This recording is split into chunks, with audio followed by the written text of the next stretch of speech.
చిన్నగా ఒక పాట పాడుకొని అయ్యగారికి సమయిద్దాం.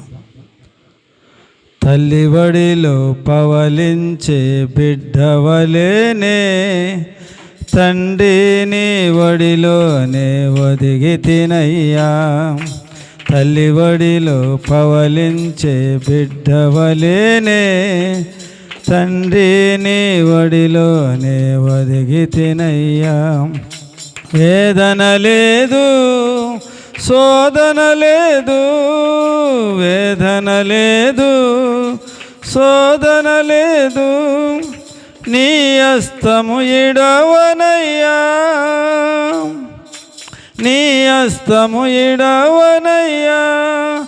భయమన్నదే లేనే లేదు, భయమన్నదే లేనే లేదు, ప్రేమతో నడిపితివి, నీ ప్రేమతో నడిపితివి. తల్లి బడిలో పవలించే బిడ్డవలేనే తండ్రిని వడిలోనే ఒదిగి తినయ్యా. మంచిదండి.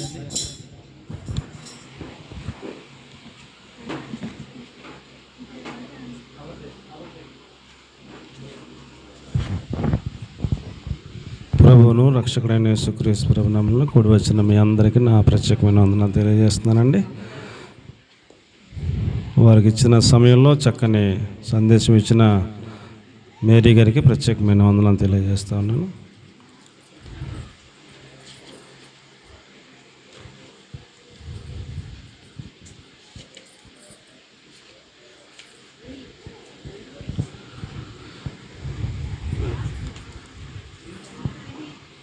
ఒక 4 సంవత్సరాలుగా సంవత్సరానికి ఒక మాట ధ్యానం చేసుకుంటూ ఉన్నాం. యేసు ప్రభుల వారు ఈ యొక్క గుడ్ ఫ్రైడే రోజున ఉదయం 9 గంటలకు ఆయనను సిలువ వేశారు. మధ్యాహ్నం 3 గంటలకు ఆయన సమాప్తమైందని తన ప్రాణాన్ని తండ్రి చేతికి అప్పగించారు.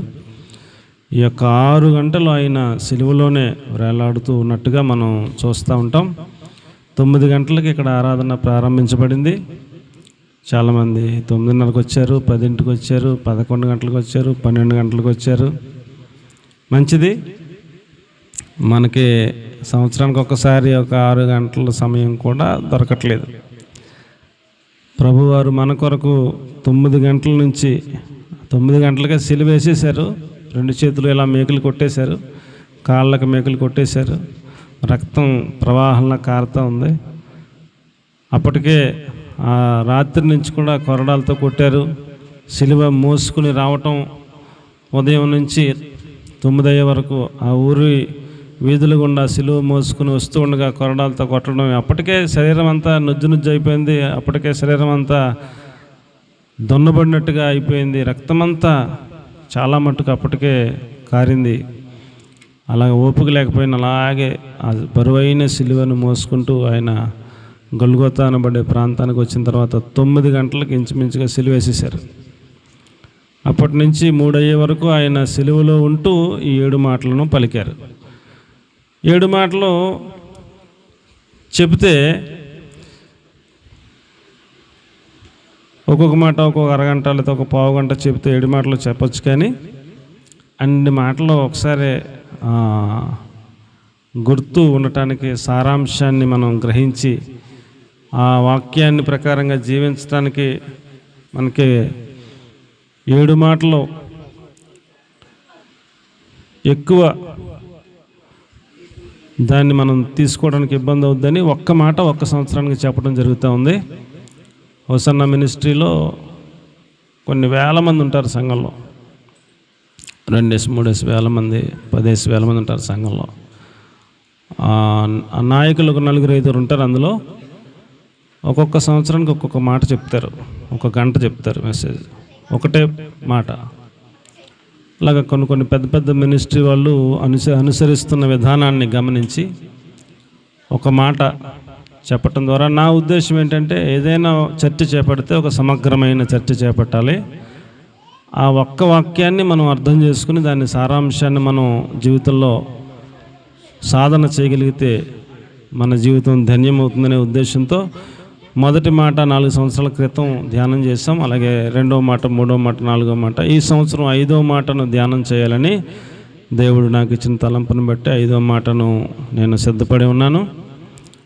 మొదటి మాట ఏమిటనగా ఒక్కసారి అలాగా గుర్తు చేయడం కోసం లోకాసువార్త 23:34లో తండ్రి వీరేమి చేయుచున్నారో వీరు ఎరుగరు గనుక వీరిని క్షమించండి అంటూ ప్రాణాలు ఇక కూసేపట్లో చనిపోయే పరిస్థితుల్లో ఉన్నప్పుడు కూడా ఆయనను కొట్టిన వాళ్ళను, ఆయనను హింసించిన వాళ్ళను, ఆయనను గాయపరిచిన వాళ్ళను అందరినీ కూడా ఆయన క్షమించి తన తండ్రికి కూడా చెబుతున్నారు, తండ్రి అయిన దేవా వీళ్ళను క్షమించు తండ్రి అని ఆయన ప్రార్థన చేస్తున్నట్లుగా ఆ ప్రార్థన మనం కూడా అలాంటి మనస్సు మనం కలిగిన వాళ్ళంగా ఉండాలని మనకు ఆ మాట నేర్పిస్తూ ఉంది. అలాగే 2వ మాట సిలువలో వద్దులేమ్మా. 2వ మాట సిలువలో దొంగలు 2 ఉన్నారు. కుడివైపున ఒకళ్ళు, ఎడమవైపున ఒకళ్ళు 2 దొంగలు ఉన్నారు. అందులో ఒకడు పశ్చాత్తాపపడి తన తప్పును తెలుసుకుని, ప్రభువా నీవు నీ రాజ్యంతో వచ్చినప్పుడు నన్ను జ్ఞాపకం చేసుకో అయ్యా అని ప్రాధేయపడ్డాడు. అతనిలో ఉన్న పశ్చాత్తాపాన్ని గమనించిన దేవుడు, నేడు నీవు నాతో కూడా పరదేశంలో ఉంటావు అని చెప్పారు. ఆ సాయంకాలం 3 ప్రాంతంలో యేసుప్రభు చనిపోయారు. కాస్త అటు ఇటుగా అతడు కూడా చనిపోయాడు దొంగ. నేడు అంటే ఆ రోజునే పరదేశంలో యేసుప్రభుతో పాటు యేసుప్రభు పాతాళంలోకి వెళ్ళి చెరగా తీసుకొచ్చి పాతాళ లోకపు తాళపు చెవులు లాక్కొచ్చి ఆ చెరలో ఉన్న అంతకుముందున్న భక్తులందరి ఆత్మలను తీసుకుని పరదేశకు తీసుకెళ్ళి మహాకాశంలో 2వ ఆకాశంలో పరదేశంలో తీసుకుని వెళ్ళి పెట్టినట్టుగా ఆ పరదేశంలో ఈ దొంగను కూడా పెట్టినట్టుగా మనం చూస్తాం. కాబట్టి ప్రియులరా, దేవుడు అంత ప్రేమ కలిగిన వాడు. ఆఖరి క్షణంలో పశ్చాత్తాపడిన అతడికి అవకాశం లేదు కాబట్టి బాప్తిస్మం తీసుకునే అవకాశం ఇవన్నీ సిలువలో ఉన్నాడు, కాసేపట్లో చనిపోతాడు. అప్పటికే అతడికి పశ్చాత్తాప హృదయం వచ్చిందని యేసుప్రభు సమయం లేదు కనుక ఒక అవకాశం ఇచ్చి అతడిని కూడా పరదేశంలో చేర్చుకున్నట్టుగా మనం చూస్తాం. 3వ మాట ఇప్పుడు వారు చెప్పారు, తల్లిగారిని తన సహోదరుడు శిష్యులలో ఒకడైన యోహాను గారికి బాగా ప్రేమించిన యోహానికి అప్పగించినట్టుగా మనం చూస్తాం. అదే 4వ మాట మార్కు 15:34లో నా దేవా నన్ను ఎలా చెయ్యి విడిచితివి అంటూ ఆయన చాలా బాధపడినట్లుగా మనం చూస్తాం. ప్రియులరా, యేసు ప్రభువుకు సిలువ వేదనలు కంటే, సిలువలో బలియాగం అవ్వటం కంటే తన తండ్రి తన చేతిని విడిచిపెట్టాడు అన్న బాధ ఎక్కువైందని నేను ఆ యొక్క మాటను పోయిన సంవత్సరం మనం ధ్యానం చేసుకున్నాం. అలాగే 5వ మాటను ఇప్పుడు ధ్యానం చేసుకోబోతా ఉన్నాం. 6వ మాట యోహాను సువార్త 19వ అధ్యాయం 30వ వాక్యంలో సమాప్తమైనది అంటూ ఆయన ఇక చివరి మాటలు చెప్పారు. ఆఖరి మాట 7వ మాట లోక 23:46లో తండ్రి నీ చేతికి నా ఆత్మను అప్పగించుకొనుచున్నాను అంటూ ఆయన ఆత్మను తండ్రి చేతిలో పెట్టినట్టుగా మనం చూస్తాం. ఈ యొక్క శుక్రవారం రోజున ఆయన సిలువలో వేలాడుతూ ఈ మాటలన్నీ కూడా చెప్పారు.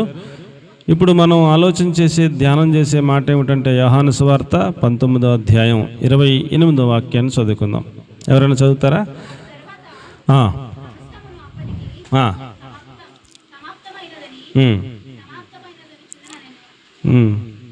యోహాను సువార్త 19:28 అక్కడ దప్పికొనుచున్నాను లేదా?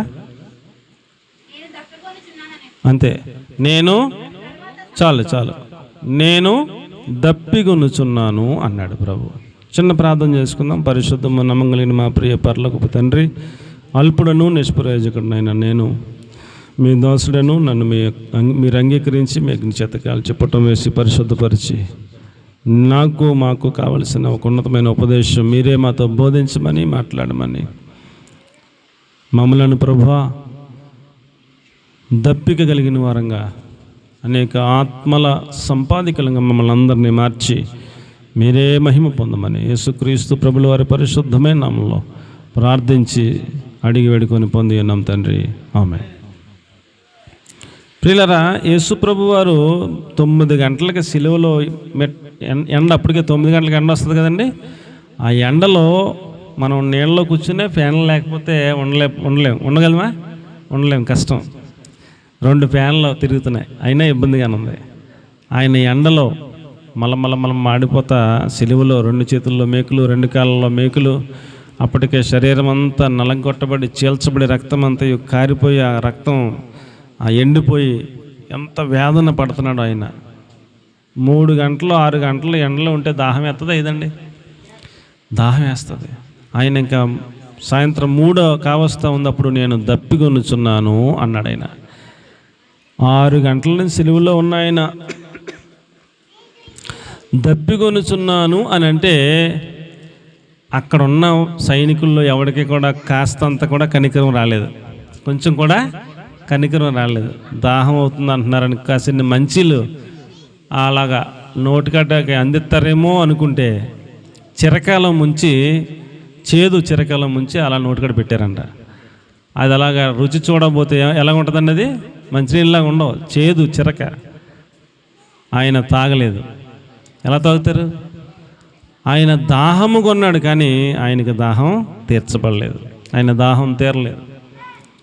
కాబట్టి ప్రియులారా, ఆయన తన ప్రాణాన్నే మన కోసం ఇవ్వడానికి వచ్చారు. ఆయన నేను దప్పిగొనుచున్నాను అన్న మాట అర్థం ఏంటంటే, ఈ లోకంలో అనేక కోట్ల కోట్ల కోట్ల కోట్ల మంది జనులు నరకానికి వెళ్ళిపోవడానికి సిద్ధంగా ఉన్నారు.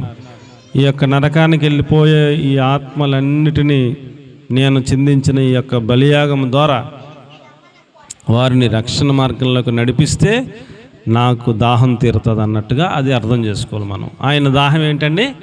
శరీర సంబంధమైన దాహము తీర్చబడలేదు, కానీ ఆ దాహము ఏమి దాహం అంటే ఆత్మల సంపాదన కొరకైన దాహమని మనం అర్థం చేసుకోవాలని మీకు నేను మనవి చేస్తూ ఉన్నాను.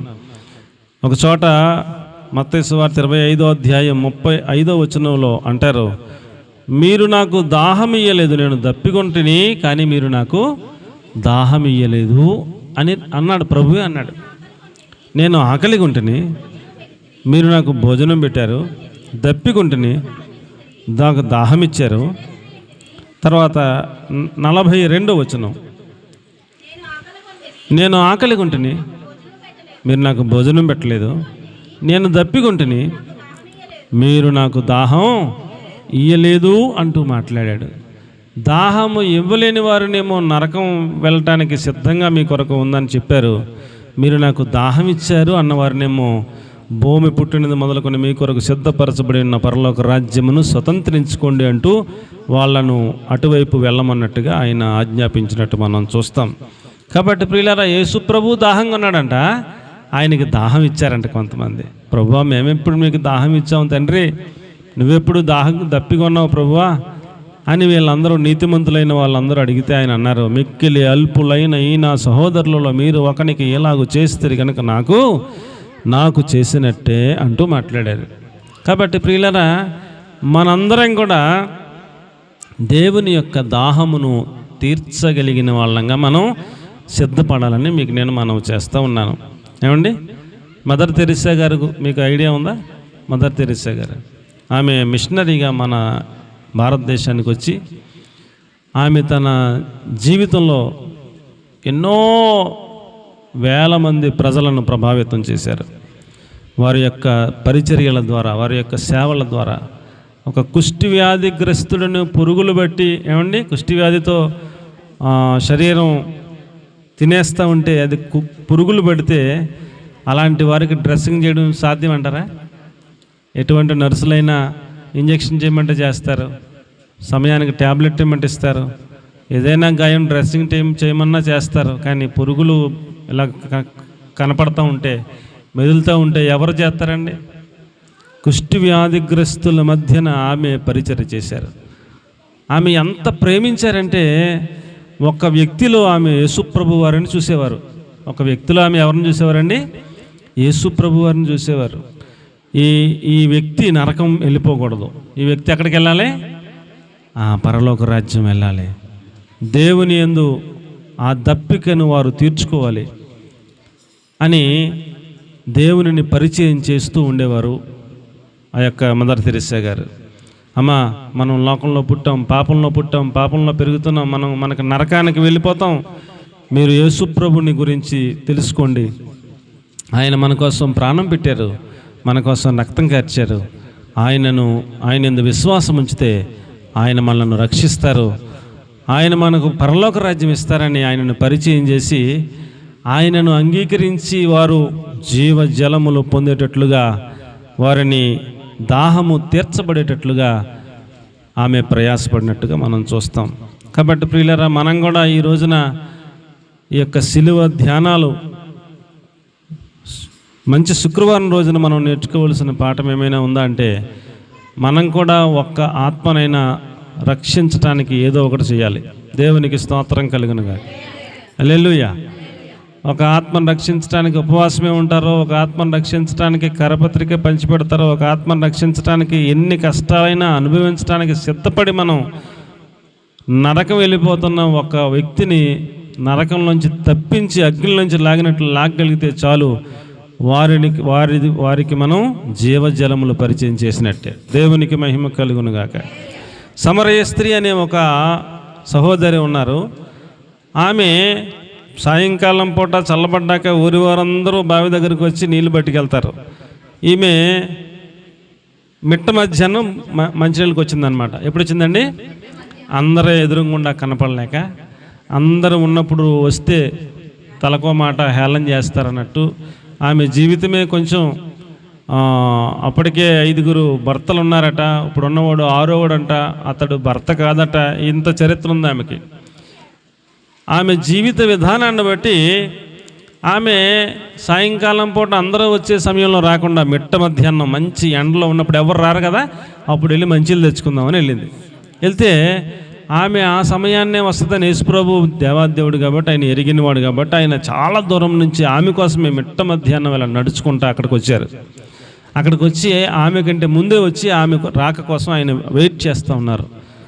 దేవత దేవుడండి, సర్వలోకాన్ని సృష్టించిన మహాప్రభు అయ్యుండి ఆయన ఒక్క ఆత్మను రక్షించడానికి ఎంత ప్రయాసపడ్డాడో చూసారా మీరు? ఏమండి, ఒక్క ఆత్మను రక్షించడానికి దేవాది దేవుడై ఉండి, ఈ సర్వలోకాన్ని సృష్టించిన శిల్పకారి అయి ఉండి, ఆయన ఒక్క ఆత్మను రక్షించడం కోసం ఎంత ప్రయాసపడ్డా అని మనం ఆశ్చర్యపోతాం. చాలా దూరం నుంచి మిట్ట మధ్యాహ్నం నడుచుకుంటూ వచ్చాడండి ఆయన ఒక్క ఆత్మను రక్షించాలని. కాబట్టి మనం కూడా ఒక్క ఆత్మను రక్షించడానికి ఎంత ప్రయాసైనా మనం పడాలని, అది దేవుని దప్పిక తీరుస్తుందని మీ అందరికి కూడా నేను మనవి చేస్తూ ఉన్నాను. ఒక్క ఆత్మను రక్షించాలంటే కొన్ని సంవత్సరాలు పడుతుందండి, ఆషామాషి వ్యవహారం ఏం కాదు. ఒక ఆత్మను రక్షించాలంటే ఉపవాస ప్రార్థనలు చేయాలి, కన్నీటి ప్రార్థనలు చేయాలి, వారి కోసం ప్రతిరోజు చేతులు ఎత్తాలి. ఒక తల్లి గర్భంలో నుంచి ఒక బిడ్డ పుట్టడానికి 9 మాసాలు ఎలాగైతే అవసరమో, ఒక వ్యక్తి శరీర సంబంధమైన వ్యక్తి, ఆత్మ సంబంధమైన వ్యక్తిగా పుట్టడానికి కూడా అన్ని మాసాలు ప్రయాసపడితే, ఉపవాసాలు ఉంటే, ప్రార్థనలు చేస్తే వారిని మనం ఆత్మీయంగా కనవచ్చును. పౌలు గారు అంటాడు, నేను ఆత్మీయంగా కనిన నా కుమారుడు తిమోతి, నా కుమారుడు ఫిలోమోను, నా కుమారుడు ఎఫెఫ్రా అంటూ ఆయన మాట్లాడుతూ ఉంటాడు. ఆయన ప్రార్థన ద్వారా వాళ్ళందరినీ నూతన జన్మ పొందుటకు కారణమయ్యాడు. అందుకని నేను ఆత్మీయ తండ్రిని అన్నాడు.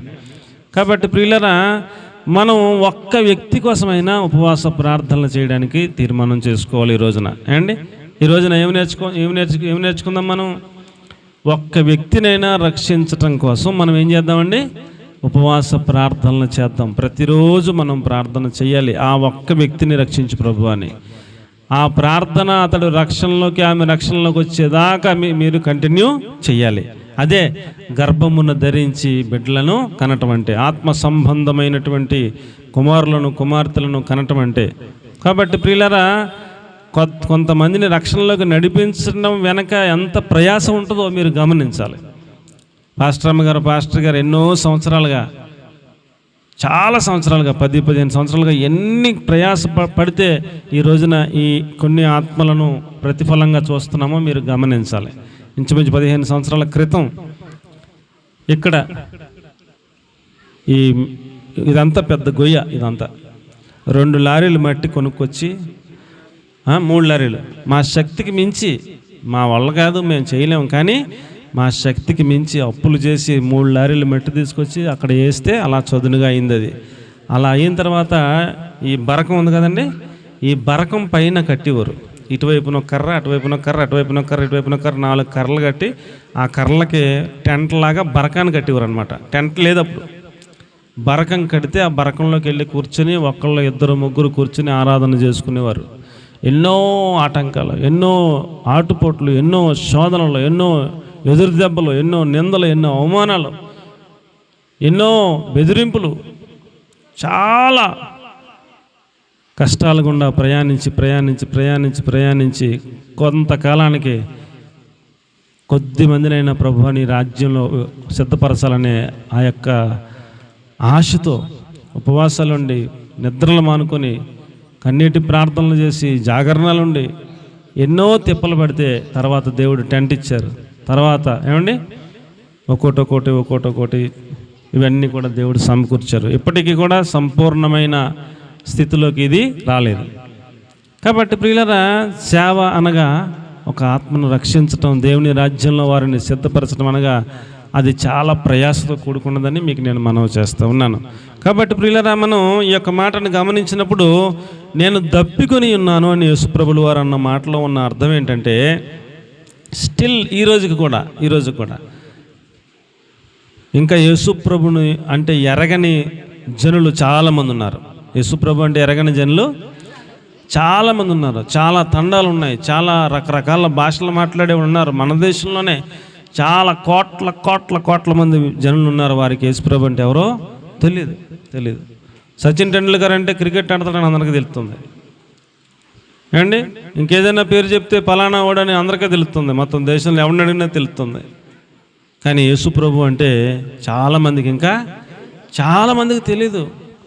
చాలామంది తమ ప్రాణాలకు వారు తెగించి దేవుని కొరకు చచ్చిపోతామని వారు అనేక తండాల్లోకి వెళ్ళి వాళ్ళ భాష నేర్చుకుని, అయ్యా నరకం వెళ్ళిపోకుండా పరలోక రాజ్యం కోసం సిద్ధపడండి అయ్యా, ఈ లోకం శాశ్వతం కాదని వారికి ఈ రాజును పరిచయం చేయడం కోసం, ఈ యొక్క దాహము దప్పికను తీర్చడం కోసం చాలా ప్రయాసపడుతున్నారు.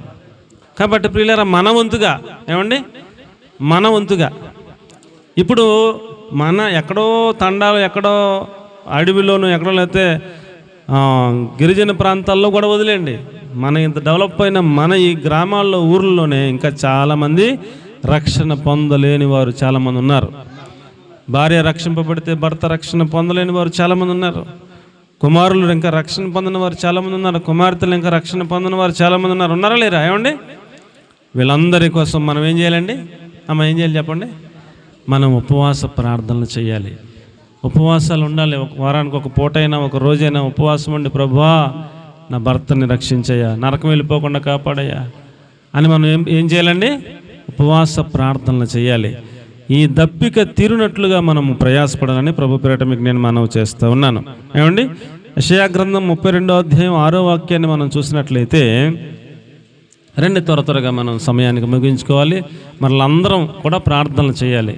కృతజ్ఞత హృదయంతో, ప్రభువా నా కొరకు నువ్వు మరణించావు, నువ్వు చిందించిన రక్తము ద్వారా నేను రక్షింపబడ్డాను, నా కొరకు నల్లగొట్టబడ్డావు, నీ శరీరంలో గాయాలను బట్టి నాకు స్వస్థత కలుగుతున్నదని మనం అందరం కూడా ప్రభువుని స్తుతులు చెల్లిస్తూ మనం ప్రార్థన చేయాల్సిన అవసరం ఉంది. యెషయా గ్రంథం 32వ అధ్యాయం 6వ వచనం, దప్పిగొనిన వారికి పానీయము లేకుండా చేయుచు హృదయపూర్వకముగా పాపము చేయుదురు అన్నాడు. దప్పిగొనిన వారికి ఏమండి, పానీయము లేకుండా చెయ్యటమే పాపం అంట. అర్థమైన వాళ్ళందరూ స్తోత్రం చెప్పండి. దప్పిగొన్నవారంటే రక్షణ ఇంకా పొందని వారు, నరకం వెళ్ళిపోతానికి రెడీగా ఉన్నవారు. వారికి పానీయము అందేలాగా చూడాలి. పానీయం అంటే ఏంటండి? రక్షణ. పానీయం అంటే నీళ్లు, పరిశుద్ధాత్మ దేవునికి సాదృశ్యం. నీళ్లు దేనికి సాదృశ్యం అండి? పరిశుద్ధాత్మ దేవునికి సాదృశ్యం. ఆ దేవునిని మనం పరిచయం చేయాలి. ఆ నీళ్లు వారు తాగితే వారు తృప్తిపరచబడతారు, వారు రక్షణ అనుభవంలోకి వస్తారు, వారు ఏమంటే ఆత్మచేత నింపబడతారు. కొర్నేలి ఇంట్లో అసలు దేవుడు అంటే ఎరగని వాళ్ళందరినీ కూర్చోబెట్టాడు. కొర్నేలి పేతురు గారిని తీసుకొచ్చారు. వాక్యం చెబుతూ ఉండగానే పరిశుద్ధాత్మ దేవుడు వారి మీదకి దిగగా వారందరూ భాషలతో మాట్లాడుతూ దేవుని ఆత్మను పొందుకున్న వారిగా వారందరూ ఆత్మతో నింపబడి మాట్లాడుతూ ఉంటే, అప్పుడు పేతురు గారు అన్నాడు, మా వలె మీకు కూడా ఆత్మదేవుడు తన ఆత్మతో నింపినప్పుడు ఇక బాప్తిసం ఇవ్వడానికి ఆటంకం పెట్టరండి అని తీసుకెళ్ళి బాప్తిసం ఇచ్చేసాడు అందరికీ. కాబట్టి ప్రియులారా, ఆ కొర్నేలి గారు ఆ కార్యం జరగటానికంటే ముందు చాలా సంవత్సరాలు ప్రార్థన చేశాడని మీకు నేను మనవి చేస్తున్నాను. చాలా సంవత్సరాలు ఏం చేశాడని కొర్నేలి గారు ప్రార్థన చేశాడు. దేవుని దూత కొర్నేలి దగ్గరికి వచ్చి నీ ప్రార్థనలు దేవుని సన్నిధికి చేరాయి అంటూ మాట్లాడాడు. అంటే ఎంతకాలం నుంచి ఆయన ప్రార్థన చేస్తున్నాడు, ప్రభువా నా బంధువులందరూ రక్షించండి, నా దగ్గర ఉన్నటువంటి రక్త సంబంధికులందరినీ రక్షించండి, మా ఇంటి పేరు వాళ్ళందరినీ రక్షించండి అని ఆయన ఎంతకాలం నుంచి ప్రార్థన చేస్తున్నాడో ఆ ప్రార్థన దేవుని సన్నిధికి వెళ్ళిందంట. దేవుని దూత వచ్చి చెప్పాడు, పేతురు గారిని ఒక ఆయన పలానా చోట ఉంటాడు, తెచ్చుకుని వాక్యం చెప్పించుకోండి అన్నాడు. ఈయన పంపించి రప్పించి వాక్యం చెప్పించుకుంటూ ఉండగానే వారి మీదకి పరిశుద్ధాత్మ దేవుడు వచ్చారు. వారందరూ ఆత్మచేత నింపబడ్డారు, బాప్తిస్మం తీసుకున్నారు, దప్పిక తీరిందని మీకు నేను మనవి చేస్తూ ఉన్నాను. కాబట్టి ప్రియులారా, మనం కూడా మన కుటుంబంలో ఏం చేయాలి? ప్రభువా నా భర్త తరపు వాళ్ళు రక్త సంబంధికులు, మా ఇంటి పేర్లోళ్ళు, మా అమ్మ తరపు వాళ్ళు, వాళ్ళ ఇంటి పేర్లోళ్ళు, వీళ్ళందరినీ రక్షించి ప్రభువా అని మనం ఉపవాసాలు ఉండి ఏం చేయాలండి? ప్రార్థనలు చేయాలని మీ అందరికి నేను మనవి చేస్తూ ఉన్నాను. ఉపవాస ప్రార్థనలు చేయండి.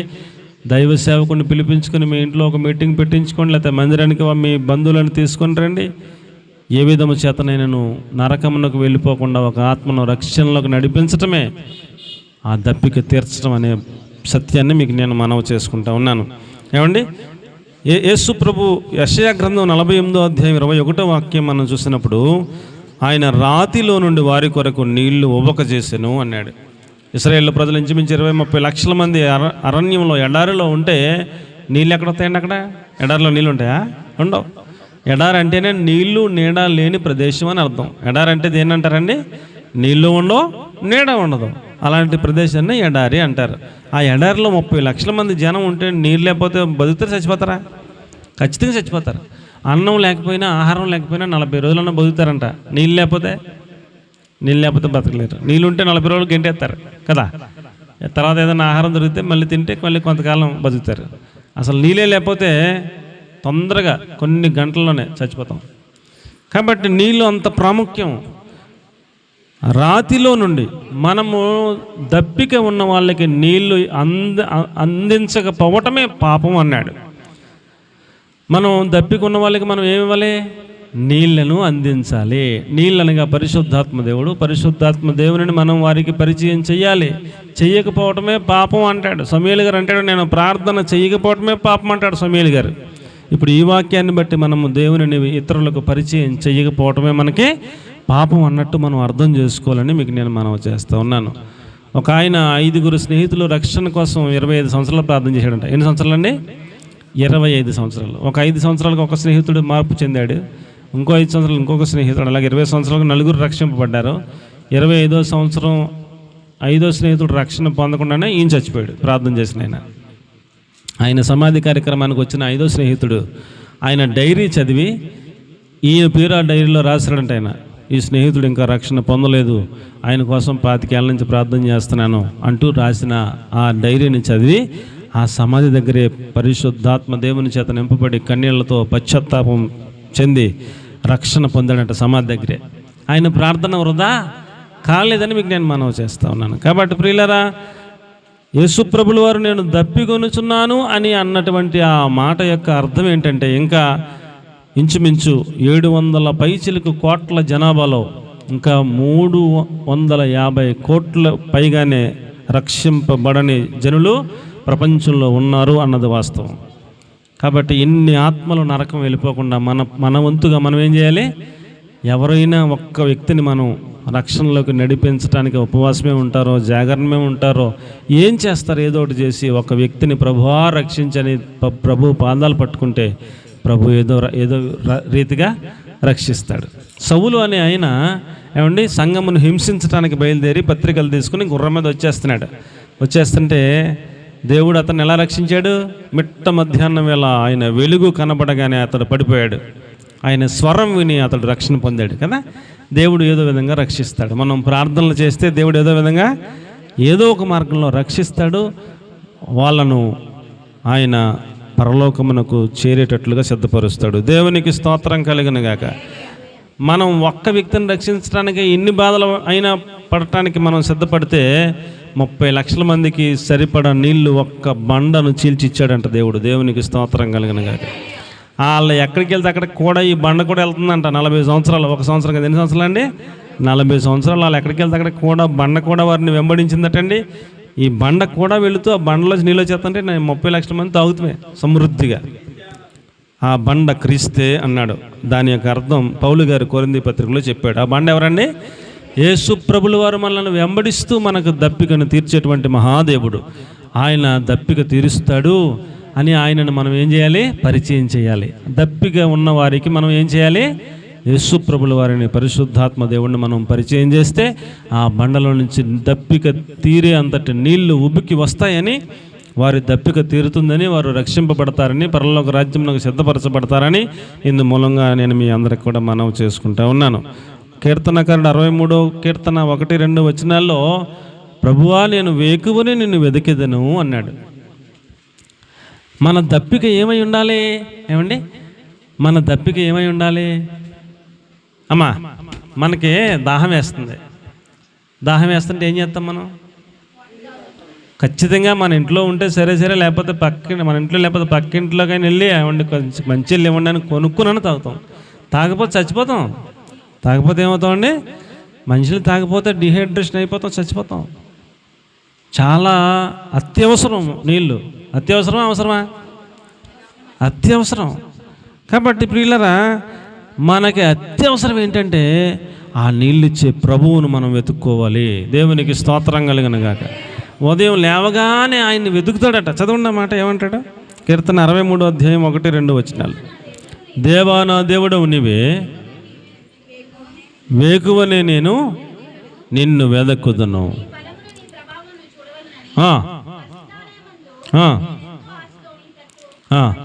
నేనెంతో ఆశతో నీ తట్టు కనిపెట్టుకొనిచున్నాను. నీరు లేని దేశమందు నా ప్రాణము నీ కొరకు ఏమవుతుంది? తృష్ణగొని ఉన్నది. దేవునికి బిగ్గరగా ఒక స్తోత్రం చెబుదాం. నీళ్లు లేని దేశమునందు నా ప్రాణము నీ కొరకు తృష్ణగొని ఉన్నదంటే నీళ్లు ఆయనే ఇవ్వగలడు. ఆయన కోసం తృష్ణ కలిగి ఆయన వెతుక్కుంటే నీళ్లు దొరుకుతాయని అర్థం. దేవునికి స్తోత్రం చెప్పండి. కాబట్టి ప్రియులారా, ఈ లోకంలో దప్పిక కలిగిన వారందరి దప్పిక తీర్చగలిగిన శక్తిమంతులు ఎవడైనా ఉన్నారా అంటే ఎవరున్నారండి? యేసు ప్రభుల వారు మాత్రమే. ఆయన బండ, ఆ బండలో నుంచి నీళ్లు 30 లక్షల మందికి కాదు, 700 కోట్ల మందికైనా సరిపడా సమృద్ధిగా నీళ్లు వస్తాయి. ఆయన అందరి దాహమును తీర్చగలిగినంత శక్తి కలిగిన వాడని ఆయనను మనం ఇతరులకు దాహం కలిగి ఉన్నవారికి మనం ఆయనను పరిచయం చేసి వారి దాహమును తీర్చగలిగిన పని మనం చేయాలని మీ అందరికి కూడా మనం చేసుకుంటూ ఉన్నాను. ఏమండి, ఆ యొక్క సమరయ స్త్రీ ఉంది కదా, ఏమండి సమరయ స్త్రీ ఉంది కదా అమ్మా, సమరయ స్త్రీ ఉంది కదండి. ఆమె నీళ్ళ కోసం వచ్చింది కదా. దేనికోసం వచ్చింది? నీళ్ళ కోసం వచ్చింది. యేసు ప్రభు వచ్చి ఆమెను ఏమడుగుతున్నారు? అమ్మా నాకు దాహంగా ఉంది, నీళ్ళు అని అడుగుతున్నారు. చూసారా ఎంత బాగుందో. మళ్ళీ ఆమె నీళ్ళు ఒకవేళ ఇవ్వబోతే మళ్ళీ ఈయన అంటారు, నేను ఇచ్చు నీళ్ళు, ఈ నీళ్ళు తాగితే మళ్ళీ దాహం వేస్తుంది. నేను ఇచ్చు నీళ్ళు కనుక నీవు తాగితే ఇక నీవు దాహం అనే మాట అనవు.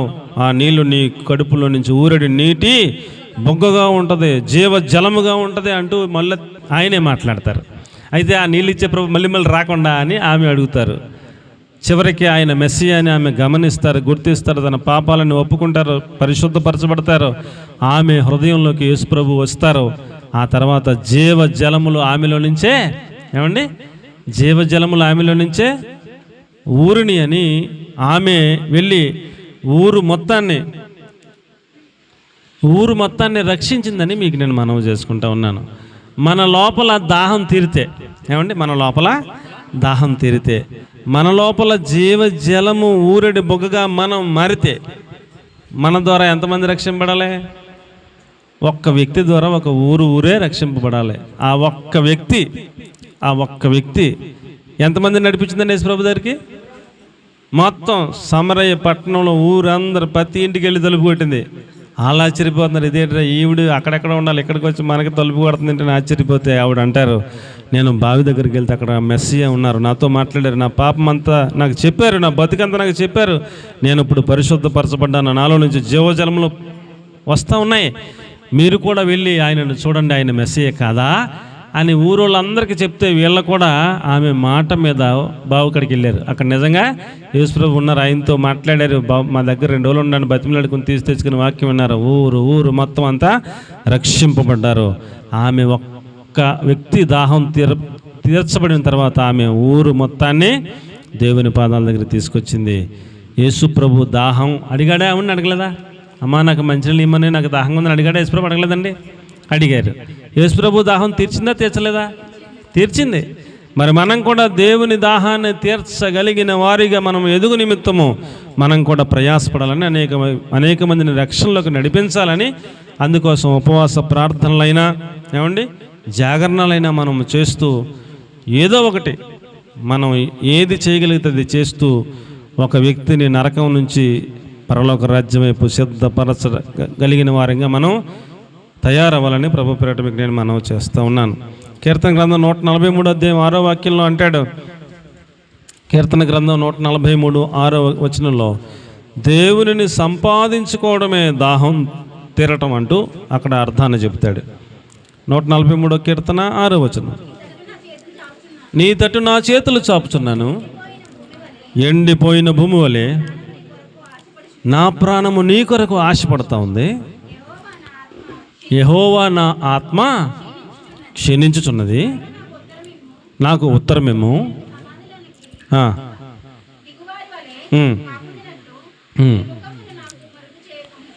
దేవుని సంపాదించుకోవడమే దాహం తీరడం అన్నట్టుగా, ఎండిన భూమి అన్న మాట చదవు కదమ్మా, ఒక్కసారి మరలా చదువు. ఎండిపోయిన భూమి వలె నా ప్రాణము నీ కొరకు ఆశపడతా ఉంది. ఎందుకు ఆశపడుతుంది? ఎండిపోయిన భూమి ఎందుకు ఆశపడుతుందండి? దానికి నీళ్ళు వస్తే, వర్షం వస్తే మరలా జీవం అందులోంచి ఉట్టి పడుతుంది. ఎండిపోయిన భూమి వర్షం కోసం ఎదురు చూస్తుంది. అక్కడ స్పష్టంగా చెప్తున్నాడు, దేవా నీ కొరకు నేను ఎదురు చూస్తూ ఉన్నాను, ఆశపడతా ఉన్నాను అని. అంటే ఆయన వస్తే ఆ ఎండిపోయిన భూమి కాస్త సస్యశ్యామలం అవుతుంది అన్నట్టు. కాబట్టి ఈ లోకంలో యేసుప్రభువుని ఎరగని వాళ్ళందరూ ఎండిన భూమితో సమానం. ఎండిన భూమిలో మొక్కలేని మొలితాయా? ఫలాలు ఏమైనా ఫలిస్తాయా? ఏమి ఉండవు. గింజలు ఏమైనా వస్తాయా? తినడానికి ఏమైనా ఉంటుందా? ఏమి ఉండదు. ఆయనను పరిచయం చేస్తే, ఆయన కోసం తృష్ణకొని ఎదురు చూస్తే, ఆయనను పరిచయం చేస్తే ఆ ఎండిన భూమి కాస్త, ఎండిన భూమి మనమే అనుకుంటే, ఎప్పుడైతే యేసుప్రభు వస్తారో అప్పుడు ఆ ఎండిన భూమి ఎలాగైపోద్దంట? సస్యశ్యామలం అయిపోద్ది, ఆశీర్వాదకరం అయిపోద్ది, దీవెనకరం అయిపోద్ది, ఫలభరితమైన భూమిగా మారిపోద్ది. 100 ఫలం పొందేటట్లుగా ఆ భూమిని ఆయన మార్చగలిగిన శక్తిమంతుడని ఆయన కోసం కనిపెట్టుకోవాలని ప్రభు పేట మనవి చేస్తూ ఉన్నాను. యోహాను సువార్త 6వ అధ్యాయం 36వ వాక్యాన్ని మనం చూసినప్పుడు, నా యందు విశ్వాసం ఉంచువాడు ఎన్నడూను దప్పికొనడు అన్నాడు. అసలు మనకి దప్పికంటే ఏంటో తెలియకుండా ఆ జీవజలములు మనం సమృద్ధిగా తాగి ఇక దప్పిక లేని వాళ్ళంగా మనం ముందుకు సాగిపోవాలంటే ఆయన యందు మనకేముండాలటండి? విశ్వాసం ఉంటే చాలంట. ఆ వారు ఎప్పటికీ దప్పికొనరు అంటూ మాట్లాడాడు. చదువమ్మ మాట. చెప్పితిని 6:36 నా యొద్దకు వచ్చువానని నేనేమాత్రం బయటకు తోసివేయను. రాలేదు.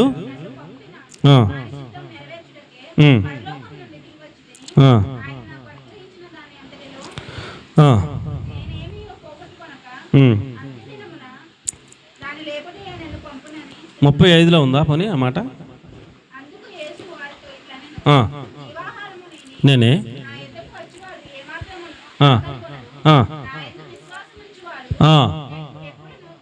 అది నా యందు విశ్వాసముంచువాడు ఎప్పుడును దప్పిక కొనడు. అసలు దప్పికే ఉండదు. ఇక శాశ్వతంగా జీవజలములు ఆయనకి ఇచ్చేస్తే ఆయన కడుపులో నుంచే జీవజలములు పొర్లి పారును అన్నాడు. ఈయనలో నుంచే జీవజలములు పొర్లి బయటకు వచ్చేస్తూ ఉంటాయి. ఇంకెత్తడికి దాహం ఏదిక. అలాగున్న ప్రతి ఒక్కరిని మార్చాలని ఆయన సిలువలో దప్పికొన్నాడని మీకు నేను మనవి చేస్తూ ఉన్నాను. ఏమండి? ఆయన ఎందుకు దప్పికొన్నాడు చెప్పండి? యేసుప్రభు ఎందుకు దప్పికొన్నాడు? ఈ లోకంలో ఎండిన భూమి లాంటి మనలను జీవజలములు ఇచ్చి మన లోపల నుంచి జీవజలములు పొర్లి పారునట్లుగా అసలు దప్పికే లేనట్టుగా మనలను తయారు చేయడం కోసం ఆయన దప్పికొన్నాడు కదా. అలాగే ఆయన పొందిన దెబ్బల ద్వారా మనకేం కలుగుతుందంట? స్వస్థత కలుగుతున్నది అంటాడు యెషయా ప్రవక్త. మనకు స్వస్థత కావాలంటే దెబ్బలు ఎవరికి తగిలియండి? ఆయనకు పొందిన దెబ్బల వలన మనకు స్వస్థత కలుగుతున్నది అంటాడు. ఆయన దప్పికొన్నాడు, మనము సమృద్ధిగా దాహము తీర్చబడిన వాళ్ళంగా జీవజలములు మన లోపల నుంచి పొర్లి పారేటట్లుగా మనల్ని ఆయన మార్చడం కోసం ఆయన మన కోసం దప్పికొన్నాడు. ఏమండి, అర్థమవుతుందంటారా? మనలను ఐశ్వర్యవంతులను చేయటం కోసం ప్రయాసపడితేనే అన్నాడు. ఏమైందంటే ప్రయాసపడ్డాడు అండి, ఇంకెక్కువ చెప్పలేను. తర్వాత చెరసాలలో ఉంటుని అన్నాడు. అమ్మా, తర్వాత ఏమైందండి? చెరసాలలో ఉంటుని అన్నాడు. ఎక్కడున్నాడంటండి? ఏం తప్పు చేశాడు చెప్పండి? ఏం తప్పు చేశాడు? ఏమైనా తప్పు చేశాడా? ఎవరిదన్నా దొంగిలించాడా? ఎవరిదన్నా అక్రంగా సంపాదించుకున్నాడా? ఏదన్నా ఒక్క తప్పు చూపించుకున్నాను పౌలు గారి మీద? ఏం లేదు. ఎందుకు చెరసాలు వేసారాయా? వాక్యం చెప్తున్నందుకు తీసుకెళ్ళి చెత్త కొడుతున్నారు, చెరసాలు వేస్తున్నారు. ఏ తప్పు లేదు. ఒక ఆత్మను రక్షించటానికి ఏండి చెరసాల్లో వేయబడ్డాను అంటున్నాడు, ప్రయాసపడ్డాను అంటున్నాడు. ఎందుకోసమండి? డబ్బులు సంపాదించుకుంటాగా. డబ్బులు ఆయనకే బలం ఉన్నాయా లేవా? 2-3 వాళ్ళు ఉన్నాయి, రోమ పౌరసత్వం ఉంది, ఉద్యోగం ఉంది, చాలా విద్యావంతుడు, బాగా చదువుకున్నవాడు అండి. అలాంటి ఆయన ఇవన్నీ వదిలేసి ఒక్క ఆత్మను రక్షించాలనే ఒక్క దేవుని కొరకు అనేక మందిని ఆయన రాజ్యంలో సిద్ధపరచాలని ఎంత ప్రయాసపడ్డాడో. చెరసాల్లో ఉన్నాడు అండి. ఇప్పుడు మనం కూడా ఒక ఆత్మను రక్షించాలంటే ఏం చేయాలండి? ప్రయాసపడాలి అండి. ఏం చేయాలి చెప్పండి అమ్మా? ప్రయాసపడతాము అని అనుకోని పడతారా? ప్రయాసపడతాము అనండి. ప్రయాసపడతాము. చెరసాలలో ఉంటిని అన్నాడు. ఆ రోజుల్లో చెరసాలలో వేసేసారు. ఈ రోజుల్లో మనకంత పరిస్థితి అలాగ లేదనుకోండి. ఒకవేళ దేవుని కోసం హతసాక్షి అవ్వడానికైనా సిద్ధపడి ఉండాలని, అలాంటి ప్రిపరేషన్ మనకి కలిగి ఉండాలని దేవుని వాక్యం మనకు తెలియజేస్తూ ఉంది. దేవుని కోసం కొంతమందిని సిద్ధపరచాలి. అది మన గురై ఉండాలి, గమ్యమై ఉండాలి. అది మనం నేర్చుకోవాలని ఈ వాక్యాన్ని బట్టి నేను మీకు మనవి చేస్తూ ఉన్నాను. అపరిమితముగా దెబ్బలు తింటున్నాడు. తర్వాత ఏంటండి? పరిమితం అంటే లెక్క చెప్పొచ్చు, అపరిమితం అంటే లెక్కలు చెప్పలేము. అందుకని అపరిమితం అన్న పదం వాడాడు. లెక్క చెప్పలేనన్ని దెబ్బలు. ఎన్ని దెబ్బలు మీరు ఇక లెక్కలు వేసుకునే అవకాశం లేదు. ఇక అపరిమితముగా దెబ్బలు తింటున్నాడు అంటే ఎన్నిసార్లు దేవుని వాక్యం చెప్తా వెళ్తే అన్నిసార్లు దెబ్బలు తినేవాడు అనమాట. అసలు ఈయనే కొట్టి కూడా, ఈయన దెబ్బలు తినేవాడా ఫస్ట్లో? ఈయనే కొట్టివాడు. కనబడి కొడతాం, ఈడ్చికెళ్తాం, చెరసాలు వేస్తాం, చంపేస్తాం. ఈ 4 దోషకుడును, హింసకుడును, హానికరుడును అన్నాడు కదా. అలాంటి వాడు ఇప్పుడు ఎలా మారిపోయాడండి? సాధువుగా దెబ్బలు తింటున్నాడంట. అపరిమితముగా దెబ్బలు తింటున్నాయి. పరిమితం కాదు, అపరిమితం. ఎన్ని దెబ్బలు తిన్నాడో ఒక లెక్కలు చెప్పలేడు అనమాట అండి. అలాగే మనం కొన్ని ఆత్మలను రక్షించడానికి మనం కూడా దేనికోసం సిద్ధపడాలి చెప్పండి? మన దగ్గర ఉన్న డబ్బులు ఖర్చు పెడతానికైనా సిద్ధపడాలి, ఉపవాసం ఉంటాకైనా సిద్ధపడాలి, నిద్ర మానుకుని ప్రార్థన చేస్తాకైనా సిద్ధపడాలి. మన టార్గెట్, మన గురి ఏంటండి? ఒక్క వ్యక్తి అయినా నరకం వెళ్లకుండా, నరకంలోంచి తప్పించబడి పరలోక రాజ్యానికి సిద్ధపరచబడితే చాలు అన్నదే మన గురి అవ్వాలి. అంతే. మనకి అంతగానే ఏం అక్కర్లా. మనకి జీతం అన్నీ ఇక్కడ ఏదో కలిసి వస్తాం ఏం లేదు. ఇక ఒక వ్యక్తి నరకం నుంచి తప్పించబడి యేసు ప్రభు వారిని తెలుసుకుని పరలోక రాజ్యం వెళ్ళగలిగేటట్లుగా సిద్ధపరచబడగలిగితే చాలు అనేదే మన గురి అవ్వాలని మీకు నేను మనవి చేస్తా ఉన్నాను. అపరిమితంగా దెబ్బలు తిన్నాడు, ప్రాణాపాయములో ఉన్నాడంట. ఏంటండి? ప్రాణాపాయములో ఉన్నాడంట చాలాసార్లు. అంటే కోసేపట్లో చచ్చిపోతాడు అనుకుని వదిలేసి పోయేవారంట. అలాంటి పరిస్థితులు చాలాసార్లు. ప్రాణాపాయంలో ఉన్నాను. ఒకటి తక్కువ 40 దెబ్బలు 5 సార్లు కొట్టారంట. ఎన్నిసార్లు అండి? ఒక వ్యక్తిని సొక్క తీసేసి ఈపు అలాగా ఈపు కనపడలాగా పెట్టి ఒక బెత్తం పట్టుకుని 39 దెబ్బలు అలాగా ఒకసారి కొట్టి, అలాగా ఎన్నిసార్లు? 5 సార్లు అంట. ఈరోజు కొడితే 39. అలాగా 5 రోజులు 5 సార్లు 39 కొట్టారంట. 5 సార్లు ఒకటి తక్కువ 40 దెబ్బలు తింటున్నాయి అన్నాడు. అది లెక్క ఉంది కాబట్టి చెప్పాడు. ముందు అపరిమితం అన్నదానికి లెక్కలు లేవు. ఇంకా ఎన్ని దెబ్బలు కొట్టారో ఎలా కొట్టారో కానీ లెక్కలు లేవు, మనకి లెక్కలు చెప్పలేను అన్నట్టుగా ఆయన అపరిమితంగా దెబ్బలు తిన్నాను అన్నాడు. ఒకటి తక్కువ 40 దెబ్బలు 5 సార్లు కొట్టారన్నాడు. ముమ్మారు బెత్తములతో కొట్టబడ్డాను అన్నాడు. అది వేరే. మళ్ళీ ముమ్మారు 3 సార్లు బెత్తములతో కొట్టారంట, అది వేరే. ఏమండి, ఒకసారి రాళ్ళుతో కొట్టారంట. ఒకసారి ఎలా కొట్టారంటండి, ఆ మనుషులను నుంచోబెట్టి రాళ్ళు తీసుకుని కొట్టేస్తుంటే బతుతాడు మనిషి. ఒక్క రాయి తలక తగిలితే ఏమవుతుందంటే తల బద్దలవుతుంది, రక్తం కారుతుంది. ఇక రాళ్ళుతో కొట్టబడుతుందంటే ఇక ఆ దెబ్బతో చాప్టర్ అయిపోవాలి ఇంకా కదా. ఒకసారి తాడు కట్టేసి గుర్రం మీద వెళ్ళిపోతూ ఉంటే, రోడ్డు మీద ఇడిచుకెళ్ళిపోతుంటే అలాగే ఎంతలెక్క వెళ్ళిపోయి ఇడుచుకుంటా ఒళ్ళంతా సొక్క మొత్తం చిరిగిపోయి, ప్యాంటు చిరిగిపోయి, ఆ రోడ్డుకి మొత్తం అంతా కూడా కొట్టుకుపోయి ఒళ్ళంతా రక్తశక్తం అయిపోతే ఇక చచ్చిపోతలే కాసేపు వదిలేసిపోయేవారంట. అలాంటి పరిస్థితుల్లో మరలా దేవుడు బతికించేవాడు. అండి, రాళ్లతో కొట్టబడ్డాను 3 సార్లు ఓడ పగిలి, 3 సార్లు సముద్రంలో ఓడ పగిలి శ్రమ పడ్డాను అంటున్నాడు. దిగంబరిగా ఉన్నాను అంటున్నాడు. ప్రయాసంతోనూ కష్టంతోనూ, జాగరణం అంటే నిద్రలేని పరిస్థితుల్లోనూ, ఆకలి దప్పికలతోనూ, మంచినీళ్ళు లేవంట తాగుతాకి, తింటాకి భోజనం లేదంట, ఉపవాసములతోనూ దిగంబరత్వంతోనూ, రాత్రింబగల్లో సముద్రంలో ఆపదలతోనూ, బంధువుల వలన ఆపదలతోనూ, స్నేహితుల వలన ఆపదలతోనూ, చుట్టుపక్కల వాళ్ళ దగ్గర ఆపదలతోనూ, నా వారు అనుకున్న వారందరూ వాళ్ళ వలన ఆపదలతోనూ ఇంటి పెద్ద లిస్ట్ చెప్పుకొచ్చాడు. ఇవన్నీ ఎందుకోసం సార్? ఇవన్నీ ఎందుకని చెప్పండి. ఎన్ని బాధలు పడిపోయాడంటే ఎందుకు చెప్పండి? దప్పిక ఉన్న వారికి జీవజలములు పరిచయం చేయాలనే ఒక్క ఆశయంతో, ఒక్క గురితో ఎన్ని తిప్పలు పడ్డాడు అండి. ఇప్పుడు మనం కూడా ఏం తీర్మానం చేసుకుందాం? యేసుప్రభుల వారు మనల్ని రక్షించడం కోసమే కదా ఆయన సిలువ బలియాగం అయ్యింది. ఎందుకు సిలువ బలియాగం అయ్యారు ఆయన చెప్పండి? మనలను రక్షించడం కోసమే, పరలోక రాజ్యం మనల్ని తీసుకెళ్ళటం కోసమే ఆయన సిలువలో బలియాగం అయిపోయారు. దప్పిక ఉన్నాడు, అందుకనే ఆయన దప్పికను తీర్చడం మన వంతు. అందులో మనకి మాదిరిగా ఉన్నది పౌలు గారు. ఆయన పడ్డన్ని బాధలు, ఆయన పడ్డన్ని తిప్పలు ఎవరో పడలేదు, అంత ఎక్కువ ప్రయాసపడ్డాడు. అలాగే శిష్యులందరూ కూడా అంతగా ప్రయాసపడ్డారు, తల్లకిందులుగా సిలువ వేయబడ్డారు. యేసు ప్రభు వారు మిగిల్చిన శ్రమలన్నీ కూడా వారి మీద వేసుకుని వారు మోసారు.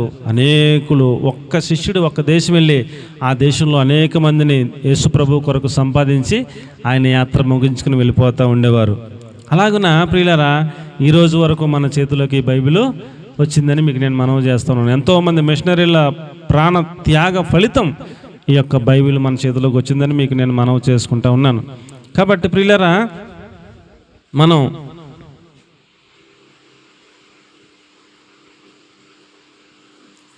చాలా జాగ్రత్తగా అనేక ప్రయాస ఫలితమే ఈ యొక్క ఆత్మల రక్షణ అని మీ అందరికి కూడా నేను మనవి చేసుకుంటా ఉన్నాను. ఆమోసు గ్రంథం 8వ అధ్యాయం 11వ వాక్యంలో, ఆమోసు గ్రంథం 8వ అధ్యాయం 11వ వచనంలో యేసు ప్రభుల వారి మాట దాహం తీరుస్తుందంట.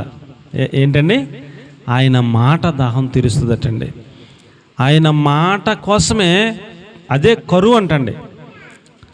అది ఆహారపు కరువు కాదు, అది నీళ్ళ కరువు కాదు, ఆయన మాట దొరకకపోవటం అనే కరువు ఒకటి వస్తుంది అంటూ మాట్లాడతాడు అక్కడ. ఆమోసు గ్రంథం 8వ అధ్యాయం 11వ వచనంలో, రాబో దినములలో దేశంలో క్షామము, అన్నపానముల వలన కాక యెహోవా మాట వినకపోవుట వలన కలుగు క్షేమముగా ఉండును అన్నాడు. కాబట్టి ప్రియులారా, ఆయన మాట వింటే చాలు, దాహం తీరిపోదు. దేవునికి స్తోత్రం కలిగినగాక.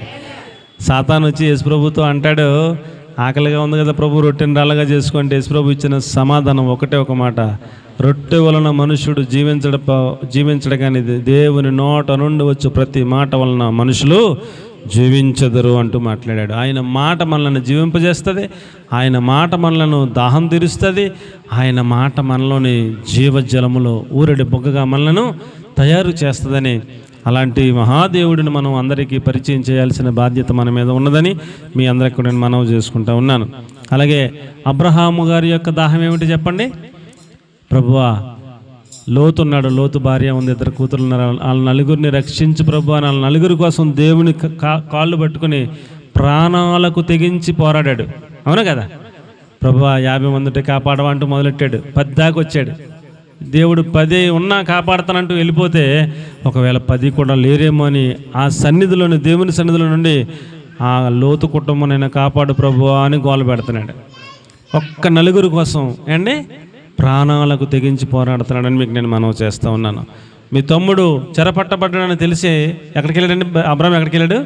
కదొర్లోయాము రాజులతో యుద్ధానికి వెళ్ళాడు. యుద్ధంలో ప్రాణం పోద్దా? పోతే ప్రాణం పోద్దే, లేకపోతే గెలిస్తే తీసుకొస్తాడు మళ్ళీ తమ్ముడిని అండి.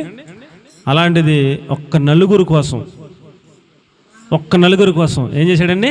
4 ఆత్మల కోసం ప్రాణాలకు తెగించి 318 మందిని వేసుకుని వెళ్ళి యుద్ధానికి వెళ్ళి కదొర్లోయాము రాజులతో యుద్ధం చేసి వాళ్ళను జయించి చెరగా మళ్ళీ విడిపించి తీసుకొచ్చి సొదొమ గొమొర్రాలో వదిలేశాడు. కాబట్టి ప్రియులరా, నలుగురే కదండి. నలుగురు చెరలోకి వెళ్ళిపోతే ఏమైపోయింది, నలుగురు పరలోకి రాకపోతే ఏమైపోయిందని అనుకుంటాం మనం. నలుగురి కోసమే అబ్రాహాము ప్రాణాలకు తెగించి ఏం చేశాడు? యుద్ధమే చేశాడు ఒక్క నలుగురి కోసం. అవునా కదా? మనం కూడా ఒక్క ఆత్మను రక్షించడం కోసం ఏమండి ఏం చేద్దాం? అబ్రాహాములాగా యుద్ధం చేద్దామా? అబ్రాహాములాగా దేవునితో ప్రాణాలకు తెగించి పోరాడదామా? అబ్రాహాములాగా ఏమండి శత్రువుల మీద యుద్ధ పేరు మోగించి వాళ్ళను జయించి వాళ్ళను తిరిగి రక్షించుకుని తీసుకొద్దామా? ఏదోడు చేద్దాం. మెట్టుకు ఆయన దాహము దప్పికొని ఉన్నానన్న పదంలో ఉన్నటువంటి ప్రాముఖ్యమైన సారాంశం అర్థం ఏమిటనగా, అనేక ఆత్మలు రక్షణ కోసం ఆయన ఆ యొక్క మాటను వాడారని మీ అందరికి కూడా నేను మనవి చేసుకుంటూ ఉన్నాను. కాబట్టి ప్రియులరా, ఈ ప్రపంచంలో ఉన్న వాళ్ళందరూ రక్షణ పొందితే యేసుప్రభు యొక్క దాహం తీరుతుంది అండి. ప్రపంచంలో ఉన్న వాళ్ళందరూ రక్షింపబడిపోతే ఆయన దాహం తీరుతుంది. కాబట్టి ఆయన బలియాగం అయ్యిందే. ఎందుకంటారు? ఒక్క వ్యక్తి కూడా నరకం పోకూడదనే ఉద్దేశంతోనే ఆయన తన ప్రాణాన్ని సిలువలో బలియాగంగా ఆయన సమర్పించుకున్నారని మీ అందరికి కూడా మనవి చేస్తూ ఉన్నాను. కొన్ని లక్షల కోట్ల మంది నరకం వెళ్ళిపోతూ ఉంటే ఆయన దప్పిక ఎలా తీరుతుంది? అందుకనే శిష్యులు ప్రాణాలకు తెగించి అనేక మందిని పరలోక రాజ్యానికి సిద్ధపరిచారు. అనేక మంది భక్తులు వారి ప్రాణాలకు తెగించి అనేక వేల మందిని, లక్షల మందిని ప్రభు రాజ్యంలో వారిని సిద్ధపరిచారు. మన వంతు మనం కూడా ఏం చేయాలి? యేసు ప్రభు వారి దగ్గర జీవజలములు ఉన్నాయి, ఆయన దగ్గరికి రండి, మీ దాహం తీరుతుంది. ఈ పాపదాహం తీరదు. పాపదాహం తీరుతుందండి. అప్పటికే 5గురిని మార్చిందంట, ఇప్పుడు 6వ కూడా ఉన్నాడంట. ఆ దాహం తీరదు, పాపం దాహం తీరదు. ఎంతమందిని మార్చినా పాపదాహం తీరదు. కానీ ఎప్పుడైతే యేసు ప్రభు వారి గురించి తెలుసుకుందో, మెస్సీ అని అర్థమైందో, తన పాపము అనే కుండను వదిలేసింది. పాపం అనే దాహం తీరిపోయింది. ఇప్పుడు హృదయం నుంచి ఏమవుతుందండి? పాపం అత్తలేదు. మరలా 6వ ఉన్న ఇంటికి వెళ్ళలేదు. ఆవిడ ఉన్నాడు కదా, ఇంటికి వెళ్ళాలి. మళ్ళీ ఆవిడ ఊర్లో పడింది, వెళ్ళి ఆవిడ ఇంటికి వెళ్ళాలి బిందెట్టుకుని, వదిలేసింది అక్కడ కొండ. పాపము ఆ దాహం పోయింది. ఇప్పుడు పరిశుద్ధ దాహం వచ్చింది. ఏమొచ్చిందండి? ఆత్మల దాహం వచ్చింది.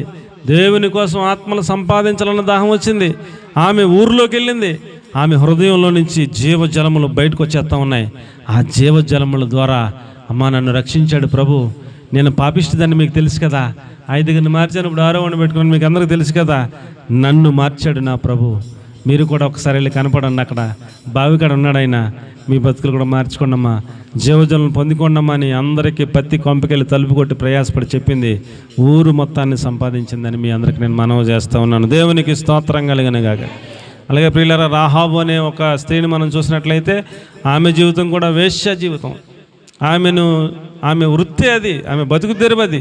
కానీ ఆమె విన్నది, వాళ్ళ దేవుడు ఎర్ర సముద్రాన్ని పాయలు చేసి తీసుకొచ్చాడట. వాళ్ళ దేవుడు ఓగును, సిహోనును అలాంటి పెద్ద పెద్ద రాజుల్ని మట్టి కరిపించాడంట. వాళ్ళ దేవుడు మహాత్కార్యాలు, అద్భుత కార్యాలు చేసుకుంటూ తీసుకొస్తున్నాడంట. టార్గెట్లో మనం కూడా ఉన్నాం. రేపొద్దునో ఎల్లుండో మా అందరు కూడా వస్తారు, ఎరుకో పట్టణాన్ని నిర్మూలన చేస్తారు అని విశ్వసించి నమ్మి ఈ పాపం అంతా వదిలేసింది. ఏం చేసిందండి? ఇవాళ రేపు వచ్చేస్తారో ఇంకా మనం ఈ పాపంలో ఉంటే పోతాం అని పాపం వదిలేసింది. యేసు ప్రభు పైన విశ్వాసం ఉంచింది, దేవుని పైన విశ్వాసం ఉంచింది.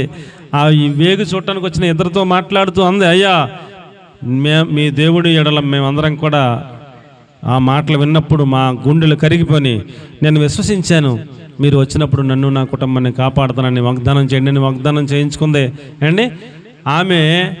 ఆమె ఒక్కతే రక్షణ పొంది ఆమె ఒక్కతే ఊరుకునే ఉండలా. వాళ్ళ నాన్నకి చెప్పింది, వాళ్ళ అమ్మకి చెప్పింది, వాళ్ళ అన్నగారులకు చెప్పింది, వాళ్ళ తమ్ముళ్ళకి చెప్పింది, వాళ్ళ చెల్లెళ్ళకి చెప్పింది, అక్కలకి చెప్పింది. వాళ్ళకి కలిగిన వాళ్ళు అంటే వాళ్ళ అమ్మ తరపోళ్ళు, వాళ్ళ నాన్న తరపోళ్ళు, వాళ్ళకి కలిగిన వాళ్ళు ఎంతమంది ఉన్నారో అంతమందిని తీసుకొచ్చి వాళ్ళ ఇంట్లో పెట్టుకుంది. వాళ్ళు రానే వచ్చారు, యుద్ధం చేశారు, ప్రాకారం పడిపోయింది, మొత్తం ఊరంతా అగ్నితో కాల్చేశారు, అందరినీ చంపేశారు. కానీ ఈ రాహాబు ఆమె తండ్రి ఇంటివారు, తల్లి ఇంటివారు, అన్నదమ్ములు, అక్కచెల్లెలు అందరు నా ఇంటి వాళ్ళందరినీ కాపాడుకుంది, రక్షించుకుంది. జీవజలముల బొగ్గగా ఆమె మారిపోయింది. అందరు నశించిపోయారు. ఎరుకో పట్టణం అంతా నశించిపోయారు లేదా? అందరు నశించిపోయారు. కానీ వీళ్ళ కుటుంబంలో ఒక్కడ కూడా నశించిపోలేదని మీకు నేను మనవి చేస్తున్నాను. కాబట్టి మనము దాహము తీర్చే వాళ్ళంగా మారాలి. మనం ఎలా మారాలి చెప్పండి? దాహము తీర్చే వాళ్ళంగా మారాలి. కాబట్టి ఈ రోజున ఒక తీర్మానం చేసుకుందాం. వారానికి ఒక పూటైనా ఉపవాసం ఉంటాను ప్రభువా, నాకు నా కుటుంబంలో నా భర్త తరపోళ్ళు, నా భార్య తరపోళ్ళు ఎవరెవరు రక్షణ పొందలేదో వారందరినీ పేర్లు రాసుకొని పేపర్ మీద పెట్టుకొని ప్రతిరోజు ప్రార్థనలో గుర్తు చేసుకుంటాను ప్రభువా. వీళ్ళందరినీ రక్షణలో కానీ నడిపించే వరకు కూడా నేను పట్టు విడవకుండా వారికి జీవజలములు పరిచయం చేస్తాను ప్రభు అనే ఒక తీర్మానంతో మనం అందరం కూడా ప్రార్థన చేసుకుందాం. ప్రాముఖ్యంగా ప్రత్యేకంగా ప్రభువా, నా కోసమే నీవు మరణించినందుకు నీకు స్తోత్రాలు. నేను పాపములో ఉన్నాను, శాపములో ఉన్నాను, నరకమునకు పాత్రుడిగా ఉన్నాను. అలాంటి నన్ను విడిపించడం కోసం నీవు పరలోకం నుంచి దిగి వచ్చి నీవు సిలువలో బలియాగమైనందుకు నీకు స్తోత్రము తండ్రి అని ప్రతి ఒక్కొక్కళ్ళం కూడా ప్రార్థన చేద్దాం. అలాగున మనందరినీ కూడా జీవజలముల బుగ్గలుగా ప్రభు మార్చునుగాక. ఆయన దప్పిక తీర్చినట్లుగా మనందరినీ సిద్ధపరచునుగాక. ఆమేన్. మహాపరిశుద్ధమైన తండ్రి మీకు స్తోత్రం చెల్లిస్తూ ఉన్నాం. నాయన మండుటెండలో దప్పికని మీరు దాహము కొని ఉన్నప్పుడు మీకు దాహమునకు ఒక్క చుక్కడు నాయన నీళ్ళు కూడా అందించలేకపోయారు. చిరకాను అందిస్తే నీవు తాగలేదు ప్రభువా. మా కోసం మా యొక్క నాయన జీవితాలు మార్పు చెందాలని, నరకం నుంచి తప్పించబడే పరలోక రాజ్యమునకు సిద్ధపరచాలనే ఉద్దేశంతోనే మీరు దాహము కొని ఉన్నావు నా తండ్రి, మీకు స్తోత్రాలు. మేమందరం కూడా ప్రభువా అనేకులను రక్షించినట్లుగా మమ్మల్ని అందరినీ సిద్ధపరిచి మీ దాహము తీర్చే ఒక్కొక్క వ్యక్తులుగా మమ్మల్ని అందరినీ జీవజలముల బొగ్గలుగా మార్చి మహిమ పొందమని ఎత్తబడిన ఒక నీరుగడ్డ ఫలం చెమ్మని యేసుక్రీస్తు ప్రభుల వారి పరిశుద్ధమైన పుణ్యనామంలో ప్రార్థించి స్తుతించి అడిగి వేడుకొని పొంది ఉన్నాము తండ్రి. ఒక్కొక్క